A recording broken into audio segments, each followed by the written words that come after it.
안녕하세요. 뉴스반장입니다. 그래도 이사를 가야 하겠다면은 본인이 취임해서 군 통수권자가 된 이후에 제대로 이전 계획을 세워서 안보공백 없이 이사 가면 되잖아요. 모두들 이야기하는 게 그 얘기입니다. 그때까지는 그냥 모든 시설이 다 완비되어 있는 청와대 건물에 들어가서 몇 달 일을 하면 됩니다. 근데 거기 들어가면 제왕적 대통령이 찢을 것 같다. 이런 기분 때문에 이런 얘기를 이 난리가 난 거잖아요. 제가 어제 이걸 측근들이 아무도 안 말렸다고 했는데 정정하겠습니다. 어제 보도에 따르면 측근다라고 불리는 장지원 비서실장이나 또는 김한길 위원장, 김병준 위원장 거기 참석했던 사람들이 다 말렸다는 거잖아요. 보도에 따르면 속도 조절해야 된다. 1년간 있다 가자. 그 사이 준비해서 가면 되는 거 아닙니까? 그런데 그 측근들과 의논해서 결정한 게 아닌 거예요. 이런 국가대사를 누가 의논해 결정한 건지. 측근들 다 말렸다고 하니까. 22일 TBS 라디오 김어준의 뉴스공장에서 화가 많이 난 김어준 총수가 윤석열 당선자가 보여주고 있는 상식 밖의 행동에 대해 대체 누구와 결정해서 이런 납득할 수 없는 일을 벌이고 있는가라고 되물었습니다. 용산에는 어떻게 그 힘을 쓰느냐 하면 용이 와야 돼. 용이 어떻게 와요? 그냥 오면, 용은 그냥 오면 쓸모가 없어요. 여의주를 들고 와야 돼. 그러면서 천공 스승이 지난 3년 전에 했던 발언을 들려줬는데요. 이러니 자꾸 의심을 하는 겁니다. 이 납득하기 힘든 상식 밖의 결정이 무속과 주술, 그리고 풍수로 인한 결정이 아닌가 하고 말이죠. 윤석열 대통령 당선자의 작금의 행태를 보고 있자면 흡사 중2병에 걸린 중학생을 보는 듯해 눈살을 찌푸리게 하고 있습니다. 이 사람이 진짜 대한민국 대통령 당선자가 맞나 하는 의구심마저 드는데요. 역대 가장 유치하고 저급한 최악의 대통령임을 스스로 입증해 보여주고 있습니다. 윤 당선자의 이런 모습은 여지껏 볼 수 없는 대통령 당선자의 모습이라 신박함을 넘어 괴기스럽기까지 한데요. 이게 트집 잡기, 꼬투리 잡기를 통한 보복 정치의 시작이 아닐까 하는 우려가 커지고 있습니다. 모든 일에는 순서가 있는 법인데요. 아무리 급하다고 해서 바늘에 실을 묶어 사용할 수 없는 거죠. 이토록 아나무인적이고 무도한 정치 지도자가 또 있나 싶은데요. 본인 취임 후 임기에 진행하면 될 일을 굳이 전 정부에 무리하게 요구하며 지속적으로 압박하고 있는 겁니다. 점령군이 따로 없다는 생각을 할 수밖에 없는 거죠. 정부 교체기에 준비되지 않은 국방부와 합참의 갑작스런 이전과 청와대 위기관리센터의 이전이 안보 공백과 혼란을 초래할 수 있다는 우려를 충분히 살펴볼 필요가 있고, 국방부와 합참, 관련 기관 등은 마지막 순간까지 흔들림 없이 임무에 임해주기 바랍니다. 청와대가 윤 당선인이 추진하는 대통령 직무실 국방부 이전 문제에 제동을 걸었습니다. 이건 너무나도 당연한 일인 거죠. 최대한 존중하고 또 존중하며 기다린 끝에 내놓은 입장인데요. 새 정부가 출범이 촉박한 상황에서 이전하는 건 무리한 면이 있고 안보 공백을 초래할 수 있기 때문입니다. 당선인 측이 요청한 이전 비용 496억 원의 예비비 책정권 역시 오늘 국무회의에 올리지 않겠다고 했는데요.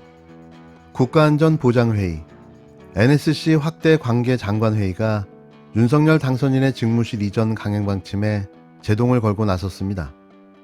청와대를 국민께 돌려드린다는 윤 당선인의 뜻엔 공감하지만 새 정부 출범까지 촉박한 상황에서 국방부와 합참, 대통령 직무실, 비서실 등을 옮기는 건 무리한 면이 있다는 건데요. 어떤 누가 봐도 말도 안 되는 밀어붙이기식 횡포입니다.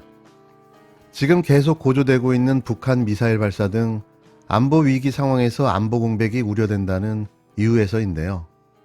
특히 4월엔 북한 김일성 주석 생일과 한미연합군 훈련 등이 예정되어 있는데 시간에 쫓겨야 할 급박한 상황이 아니라면 군 지휘부와 청와대 모두 준비가 된 가운데 집무실 이전을 추진하는 게 순리라고 말했습니다.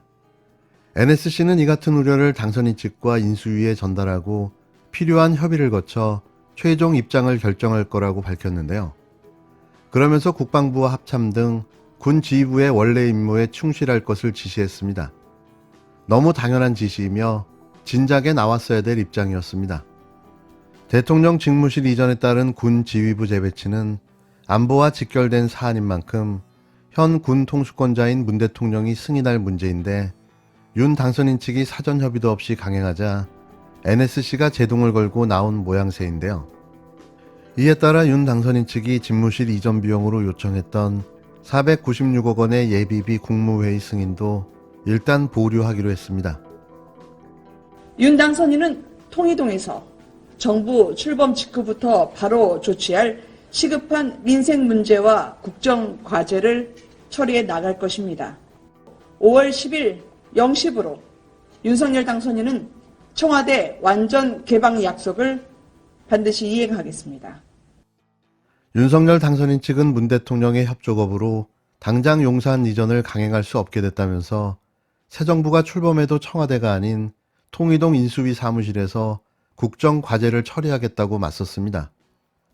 5월 10일 0시부로 청와대를 완전 개방하겠다며 양측이 강대강 대치로 이어지는 분위기인데요.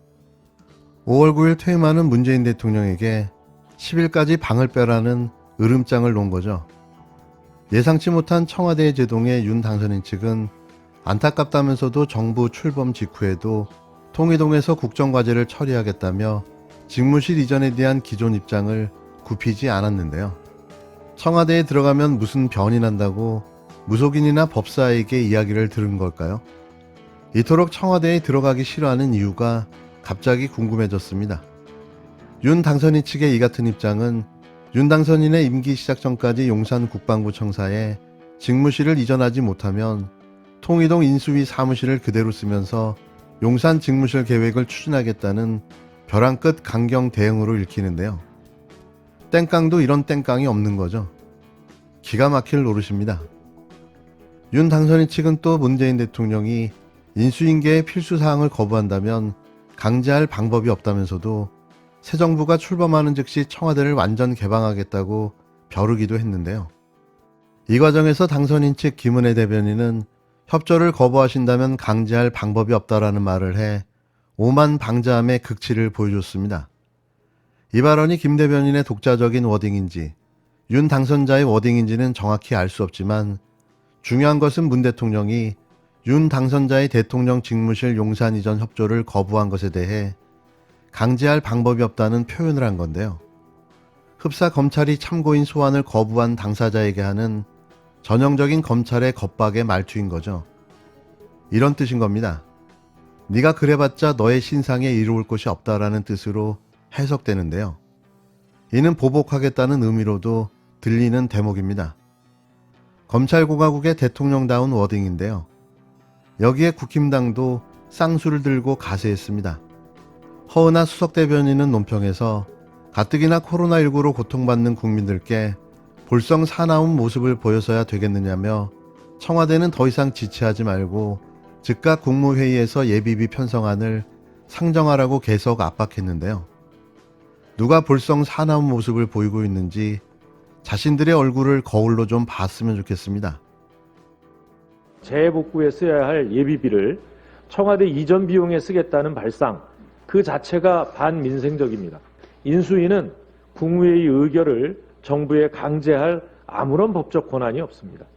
대통령의 권한을 행사하시면서 진행을 하시는 게 좋지 않겠냐. 민주당이 동의하기 어려운 방식을 현재 대통령에게 강요하는 것은 옳지 않죠. 출범도 하지 않은 새 정권이 발목 잡는데 혈안이 될 것이 아니라 문재인 대통령이 지키지 못했던 광화문 대통령 약속을 이제라도 지킬 수 있도록 협조해야 마땅할 것입니다. 제왕적 대통령이 누렸던 경호 안보 보안 행사를 그대로 하겠다고 하니까 거기가 주민의 저항이 되는 거지.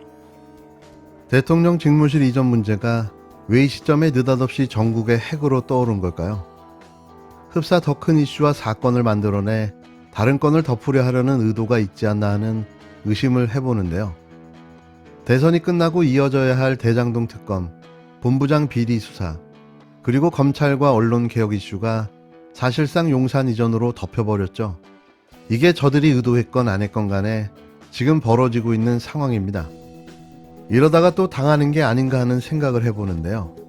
저희도 투트랙 전략으로 한쪽은 용산 이전 저지를 위해 또 한쪽은 검찰 언론 개혁을 위한 행동으로 이 시국을 돌파해 나가야 할 듯합니다. 정신을 더 바짝 차리고 신발끈을 더 꽉 조여매야만 합니다. 앞으로 닥쳐올 윤석열의 5년을 버텨내기 위해서 말이죠. 지금 이 정도라면 앞으로 벌어질 일들은 불보듯 뻔한데요.